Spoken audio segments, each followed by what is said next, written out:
मेरे प्यारे विद्यार्थियों, अनअकैडमी में आपका स्वागत है।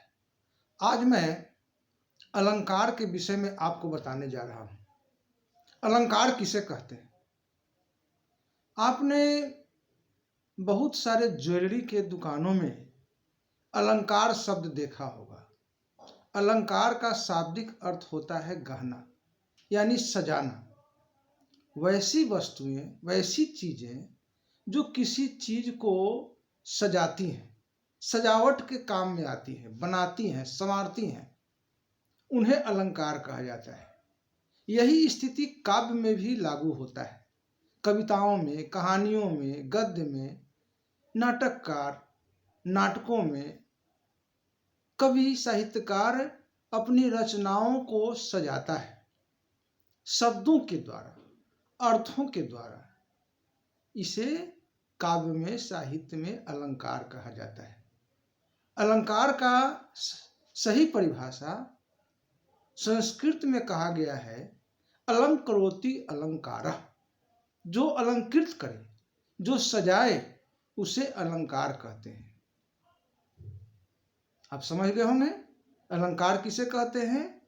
जो सजाए, संवारे, उसे अलंकार कहा जाता है। अब हमें विशेष रूप से कुछ अलंकारों को पढ़ना है।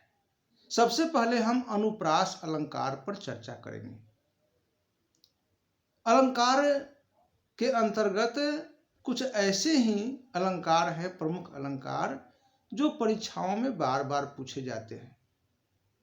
तो सबसे पहले अनुप्रास अलंकार की परिभाषा। वर्णों की आवृत्ति को अलंकार कहते हैं। छात्रों, वर्ण का अर्थ तो आप जानते ही होंगे। वह मूल ध्वनि जिसके खंड या टुकड़े न हो, जैसे क, ख, ग, घ, अंग, अ, आ इत्यादि।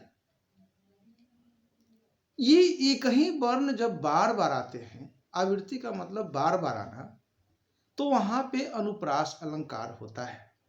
मुदित महीपति मंदिर आए, यहां पर म वर्ण लगातार बार बार आ रहा है, इसलिए यहां पर इन पंक्तियों में अनुप्रास अलंकार है। दूसरा उदाहरण, चारु चंद्र की चंचल किरण। यहां भी कवि अपनी कविताओं में सौंदर्य बनाने के लिए, बढ़ाने के लिए च वर्ण की आवृत्ति बार बार करता है। यहाँ पे अनुप्रास अलंकार है।